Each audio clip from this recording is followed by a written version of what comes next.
E aí, pessoal, tudo bem? Você acredita em vida fora da Terra? Será que estamos mesmo sozinhos no universo?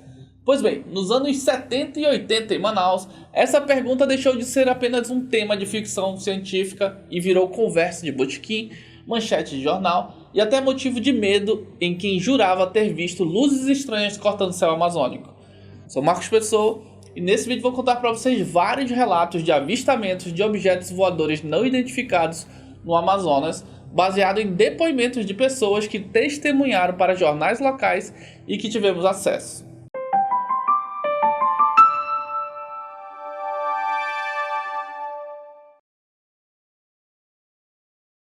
E antes de eu contar para vocês sobre essas aparições, quero aqui agradecer a Pamela Soares, a bibliotecária do acervo de periódicos da Biblioteca Pública do Amazonas e que foi fundamental nessa pesquisa. Então coloquem aqui nos comentários obrigado Pamela, que é para ela saber o quanto esse trabalho dela é fundamental para que consigamos registrar cada vez mais e melhor a nossa história baseada também em notícias de época. Então escrevam aí obrigado Pamela. Pois bem, encontramos no jornal da década de 80 que existem vários depoimentos de pessoas que viram objetos voadores não identificados, OVNIs, na capital do Amazonas e também em algumas cidades importantes do Amazonas e até mesmo no Pará.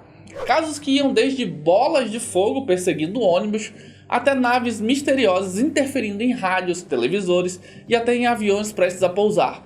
As bolas de fogo, hoje em dia, a gente popularizou como o fenômeno fogo-fato, mas que apesar de ter uma explicação científica, o que aconteceu é bem diferente de tudo que a gente conhece.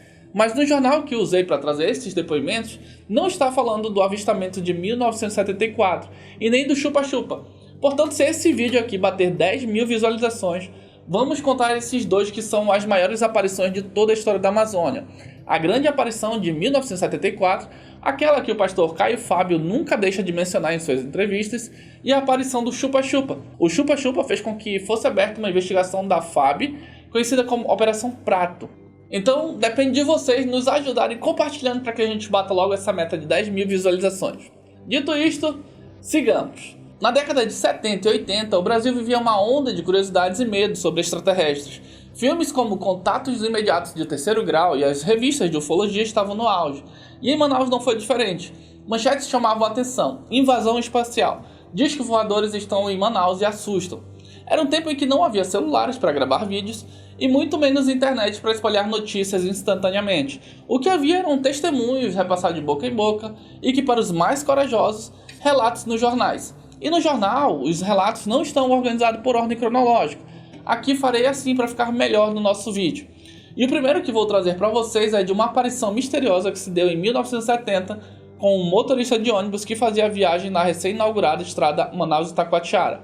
No ano de 1970, os passageiros de um ônibus que vinha de Itacoatiara para Manaus presenciaram algo assustador. Era no final de tarde, quando eles perceberam que estavam sendo seguidos por uma bola de fogo. Uma das passageiras, a dona Honorina Olímpio, moradora de Itacoatiara, confirmou o fato. Como num passe de mágica, quando o veículo se aproximava do Rio Preto, o OVNI desapareceu. E esse relato foi muito parecido com um outro motorista de ônibus 17 anos depois. Em 1987, Francisco Martins Soares, motorista de ônibus, contou que quando ele dirigia um ônibus para Itacoatiara, ficou assustado ao ver uma bola de fogo vindo em sua direção. Ele pensava que era um acidente e que algum carro tinha explodido, mas logo ele percebeu que não podia ser, porque a bola de fogo se movia. E o susto foi tanto que ele parou imediatamente o ônibus e esperou que a bola de fogo se desviasse. No entanto, como se estivesse brincando com ele, ela parou em frente ao ônibus. Os passageiros começaram a reclamar porque não queriam ficar parados à 1 da manhã no meio da estrada. E aí ele contou que aqueles que eram mais corajosos, cerca de 3 rapazes, desceram com ele para ver o que acontecia, o que estava passando ali. Aí ele disse que eles tentaram se aproximar onde o objeto brilhante estava, mas ele desapareceu como no passe de mágica. E aí foi uma experiência inesquecível para ele, ele deu esse depoimento no jornal. E aí já em 1976 aconteceu um outro caso misterioso envolvendo um avião da Cruzeiro do Sul. Um avião da Cruzeiro do Sul, vindo de Boa Vista, se preparava para pousar quando de repente o comandante e o copiloto avistaram vários objetos luminosos em alta velocidade na cabeceira da pista, na direção do Tarumã. E aí, assustado, o comandante da aeronave, graças à sua experiência, arremeteu o avião, evitando que poderia ter sido um choque fatal.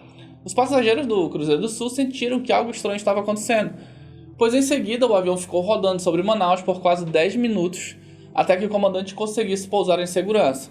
Na torre de controle, os operadores garantiram que não havia nada anormal. Logo depois, o comandante pediu nova autorização para pousar, e a torre concedeu novamente. E aí, novamente na cabeceira da pista da estrada do Tarumã, eles avistaram os mesmos objetos. E aí houve tensão, e depois do aparelho sobrevoar novamente Manaus por mais 10 minutos, no terceiro pouso ele conseguiu, para a sorte dos tripulantes e passageiros, chegar em paz. Mas tanto o piloto quanto os passageiros sabiam que tinham algo ali, tinham visto algo inexplicável. Aí 3 anos depois, em 1979, foi a vez do objeto ter sido visto na Praia da Lua. Lá o depoimento foi dado por 2 famílias amazonenses que passeavam de barco pela Praia da Lua quando presenciaram 4 objetos luminosos em pleno dia, às 3 da tarde de um domingo, fazendo vários zigue-zagues. Houve interferência nos aparelhos elétricos, rádio, televisor, transmissor e receptor do bordo. Foi um Deus nos acuda. Algumas senhoras quase desmaiaram. Os OVNIs foram vistos durante quase 30 minutos. 2 deles ficaram fixos atrás da embarcação, enquanto os outros 2 só faltavam mergulhar no Rio Negro, fazendo verdadeiras acrobacias. E aí a família ainda deixou um conselho, que era: se você nunca viu um disco voador e um dia tiver a oportunidade de vê-lo, não se assuste. Eles estão percorrendo não somente o Amazonas, com frequência, mas diversos lugares do Brasil e do mundo. Daí tem um outro relato muito surpreendente de avistamento, que é de um encontro no Careiro, nos meados dos anos 80. O relato é da Fabiana Gomes da Silva, em um sítio acima do Careiro. Ela contou que estava à noite, era umas 8 horas aproximadamente, e que ela estava sentada na frente da sua casa quando ouviu uma pessoa chamando. A voz vinha de um castanhal que ficava ao lado da sua casa. Ela pensou que fosse algum amigo brincando, e aí ela resolveu seguir a voz para também entrar na brincadeira.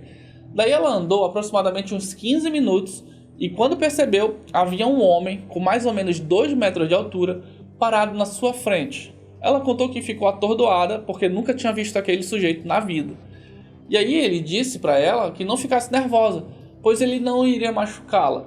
E disse que estava ali para lhe avisar que o mundo estava chegando ao fim e se a humanidade não tomasse alguma providência, todos na Terra iriam morrer. Aí ela perguntou por que ele havia escolhido ela para falar aquilo. E ele respondeu que estava visitando vários locais da Terra para avisar as pessoas. Disse que vinha de outro planeta e que era um estudioso da civilização humana. Seguiu então até uma clareira e sumiu numa nave que mais parecia um cilindro. Ela achou que estava sonhando e que aquilo não tinha acontecido com ela. Por isso ela nunca contou isso para ninguém, ou na maioria das vezes ela não contava porque as pessoas iam dizer que isso era invenção dela. E conforme foi dito nos jornais, essas histórias se espalhavam pelos clubes, pelos balneários, pelas rodas de conversa. Era comum ver grupos inteiros discutindo se os extraterrestres estavam mesmo visitando a Amazônia. Os jornais registravam tanto o medo quanto o fascínio da população. Para alguns era apenas imaginação, para outros prova concreta de que não estamos sozinhos no universo. E dentre os depoimentos tinha também de um comerciário de educandos de 1981. Em 1981, o jovem Jairo Pinto de Menezes, comerciário e morador do bairro Educandos, viveu uma experiência que nunca esqueceu.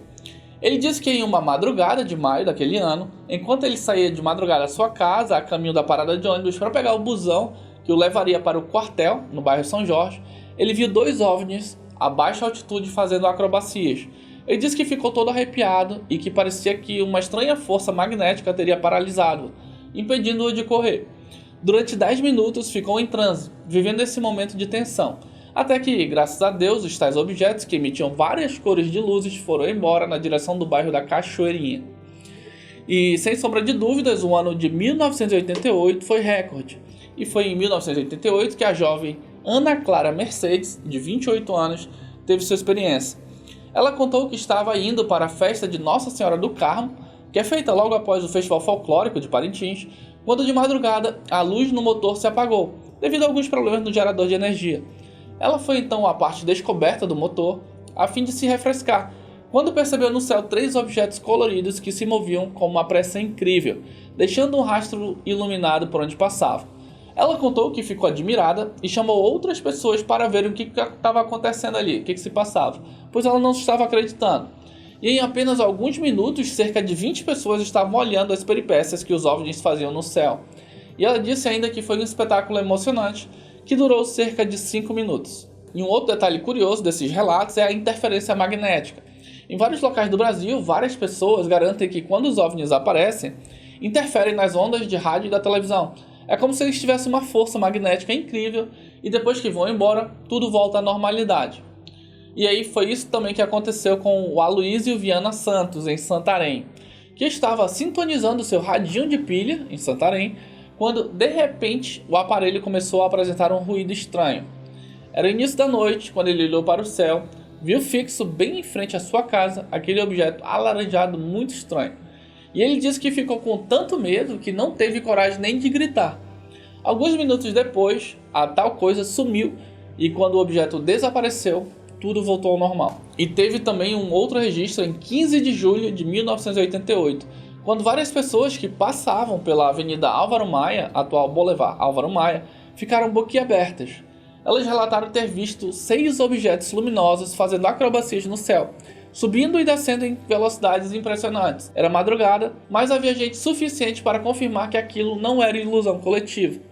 Esses relatos eles foram publicados nos jornais da época e abriram uma enxurrada de outras histórias, que as pessoas antes guardavam com medo de serem chamadas de doidas. E essa edição do jornal, em particular, está repleto de relatos. Foi dito inclusive que os amazonenses aproveitaram o forte sol que fez na cidade para desfrutar momentos de grande lazer nos clubes e principalmente nos balneários públicos de Manaus, que geralmente ficavam superlotados nos finais de semana.